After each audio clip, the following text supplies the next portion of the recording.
जो भी वीडियो से कनेक्ट हो रहा है उनके भीतर विराजमान शिव शक्ति को मेरा प्रणाम। चलिए देखते हैं महादेव जी की तरफ से आज आपके लिए कौन से गाइडेंस आए हैं, क्या कुछ है जो आपको जानना ज़रूरी है, चेक करते हैं। प्लीज़ महादेव जी गाइड कीजिए जो भी व्यूवर्स कनेक्ट हो रहे हैं, आज आप इन्हें क्या गाइड करना चाहते हैं, प्लीज़ गाइड कीजिए। हर हर महादेव, ओम नमः शिवाय। हर हर महादेव। किसी और से अपनी तुलना नहीं करनी है, जो तुम्हें हासिल होगा वो सबको नहीं मिलेगा। मन को कार्य में एकाग्र करे तो मंजिल मिलकर ही रहेगी। भक्ति समर्पण जहाँ होता है वहाँ शक्ति प्रकट हो जाती है। आत्मा के लिए कुछ असंभव नहीं है, बस शक्ति को जगाना है। कल की चिंता क्यों कर रहे हो, जो है अभी है। तुम कौन हो ये जानो, तभी सारे दुख मिट जाएंगे। देखिए बहुत प्यारे मैसेज आए। पहला मैसेज आपको अगेन ये कुछ दिन पहले भी आया था, कंपैरिजन नहीं करनी है। बाकी सब लोग बहुत अच्छी लाइफ जी रहे, फिर मेरे ही साथ ऐसा क्यों, मेरे ही परिवार के साथ ऐसा क्यों। बिल्कुल कंपैरिजन नहीं करना है, क्योंकि आपके साथ आगे जो होने वाला है वो बाकी लोगों के साथ नहीं हुआ है। कहते हैं ना, एक पत्थर है, एक एग्जाम्पल देती हूँ। दो पत्थर है, एक को है ना मंदिर में चढ़ा दिया तो मंदिर में लेकर जाना है, और एक को मंदिर के बाहर रखना है।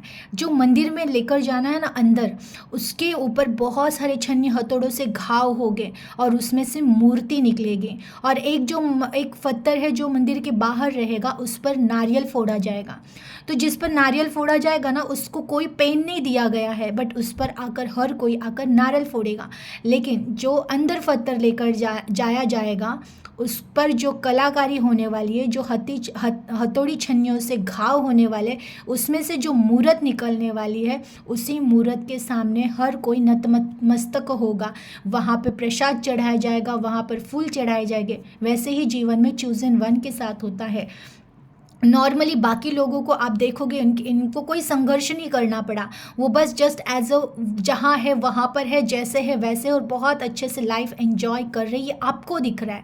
लेकिन उनको इनके जीवन में कोई वैल्यू नहीं है, वो जस्ट एज अ मंदिर के बाहर पड़े हैं। लेकिन आपको, आपके ऊपर जो घाव हो रहे हैं, जो आपको कठिनाइयाँ दी जा रही है, आपको जो तराशा जा रहा है, ये है कि आपके भीतर से एक मूर्त घट रही है। और वो मूर्त जब बन जाएगी तब लोग आपके सामने नतमस्तक हो गए। और ये सच में होता है, क्योंकि चूजन वन को जब अपनी आत्मा का ज्ञान हो जाता है तो वो ज्ञान वो दूसरों को बांटते हैं, तब वो एक गुरु स्थान पर आते हैं, तो लोग आपके चरणों में झुक जाएंगे। लेकिन जो स्वयं को ही अभी अज्ञानी है, जो इसको खुद का ही ज्ञान नहीं है, वो अगर कंपैरिजन करे, अरे उनके साथ ऐसा हमारे साथ ऐसा क्यों, तो फिर ये कंपैरिजन तो अज्ञानता का ही कारण है। इसलिए अज्ञानता छोड़ दीजिए, किसी से कंपैरिजन मत कीजिएगा अपने लाइफ की। आगे आने वाले भविष्य में आप देखिएगा आपका जीवन बहुत ज़्यादा श्रेष्ठ होने वाला है। तब आप उनकी कंपैरिजन कैसे कर सकते हो अपने आप से। बिल्कुल किसी से कंपैरिजन मत कीजिएगा। जो भी स्ट्रगल आया है, जो भी दुख दर्द आया है, वो कुछ सिखाने आया है, आपको जगाने आया है। आपको ये नॉक करने आया कि पहचानो तुम कौन हो, तुम यहाँ क्यों आए थे, क्या करने आए थे, कहाँ इस संसार में ही फंस कर रह गए। जागो, जागना है।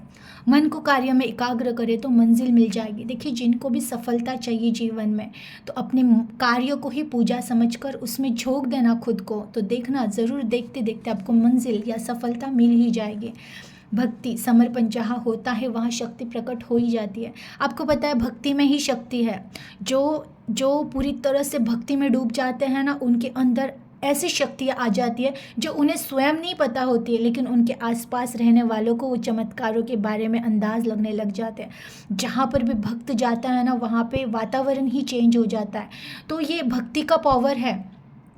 तो जहाँ पर भक्ति और समर्पण कि ईश्वर जो कुछ कर रहे हैं मेरे साथ बिल्कुल सही है, इस भाव में जो आ जाता है ना, वो इंसान चमत्कार से भर जाता है। वो उसके जीवन में चमत्कार हो रहे नहीं हो रहे वो तो ऑब्जर्व नहीं कर पाता है, लेकिन वो जहाँ भी जाता है उसके आसपास वाले लोग ऑब्जर्व करते हैं कि इसके अंदर कुछ तो अलग हो गया है। तो बिल्कुल भक्ति पे विश्वास रखिए, समर्पण रखिए, और देखिए कैसे जीवन में खुद के और दूसरों के चमत्कार होते हैं। आत्मा के लिए असंभव नहीं, बस शक्तियों को जगाना है।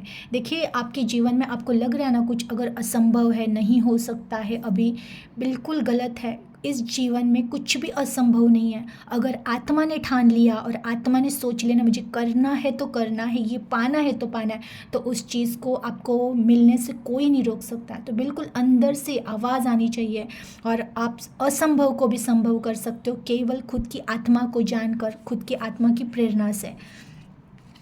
कल की चिंता क्यों कर रहे हो, जो है अभी है, अभी में जीना है, प्रेजेंट में जीना है। ये मैसेज आया है कि कल की चिंता क्या कर रहे हो, भविष्य में क्या होगा, भविष्य कैसे होगा।